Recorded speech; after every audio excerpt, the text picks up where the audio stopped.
ভাই দেখছেন উনি ওনার ঝালমুড়ি খাচ্ছে না, নিশ্চয়ই তাহলে ঝালমুড়িতে ভেজাল আছে, ঠিক কি না? ভেজাল না থাকলে উনি খাইতো না, ঠিক না? নিশ্চয়ই ভেজাল আছে, নিশ্চয়ই ভেজাল আছে আপনার ঝালমুড়িতে, না হলে আপনি খান দেখি। আচ্ছা আপনার ঝালমুড়ির দাম কত? 20 টাকা আছে, 30 টাকা আছে, তারপরে ডিম দিয়ে খেলে 50 টাকা। ডিম দিয়েও বিক্রি করেন? আচ্ছা আপনি একটা ঝালমুড়ি বানাবেন, ঠিক আছে? বানান, আপনার ঝালমুড়িতে কোনো সমস্যা নাই তো? না, কোনো সমস্যা নাই।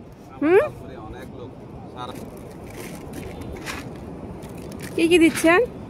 সানাসুর আছে, বিট লবণ আছে, তারপরে সরিষার তেল, তারপরে সরিষা, তারপরে সল্লাদ, বহর পাতা, তারপরে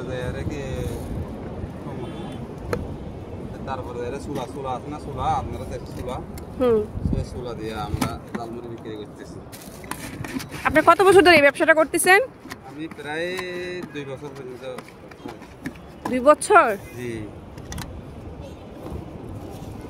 এইদিকে দর্শক কেমন আসে, পর্যটক আসে?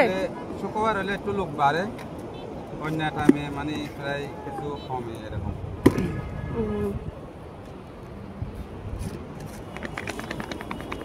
কাসুন্দি দিব না, কাসুন্দি। আচ্ছা এবার আপনি বানাই সারছেন, এই ঝালমুড়িটা আপনি খান। আপনি যদি এই ঝালমুড়িটা খান তাহলে আমি আপনাকে 100 টাকা দিব। না না, আপনি এই ঝালমুড়িটা এখন খাবেন। আচ্ছা না, উনি ওনার ঝালমুড়ি খাচ্ছে, তার মানে ওনার ঝালমুড়িতে ভেজাল নাই, তাহলে আপনার ঝালমুড়িতে ভেজাল নাই? কোনো ভেজাল নাই। আচ্ছা ঠিক আছে, আপনি আরেকটা বানান। শেষ করেন, শেষ করেন ঝালমুড়িটা, আপনি শেষ করবেন, শেষ করলে আপনার আমি 100 টাকা দিব। এটা শেষ করবো আমি? হ্যাঁ শেষ করেন। কখনো খাইছেন নিজে ঝালমুড়ি বানায় নিজে? খাইছি, কিছুদিন পরে খাইছি।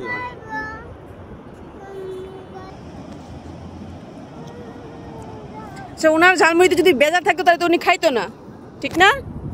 আপনি কি বলেন? আপনি কিছু বলেন ওনার সম্পর্কে, ঠিক কি? তাহলে তার মানে ওনার ঝালমুড়িতে বেজাল নাই, বুঝা গেছে। এটা হচ্ছে টেকনাফ মডেল থানা আর মেইন ড্রাইভ রুট ঘেঁষে টেকনাফ 0 পয়েন্ট হিসেবে এই সমুদ্র বীচটা পরিচিত। এই বীচটাকে মূলত সবাই টেকনাফ 0 পয়েন্ট হিসেবেই বলে থাকে। আপনারা সবাই আসবেন, ওনার থেকে ঝালমুড়ি খাবেন। ওনার ঝালমুড়িতে কোনো প্রকার কোনো ভেজাল নাই, একদম ফ্রেশ। ওনার বানানোর ধরনও খুব পরিষ্কার পরিচ্ছন্ন, মাশাআল্লাহ। ওনার ঝালমুড়ি অনেক ভালো হয়।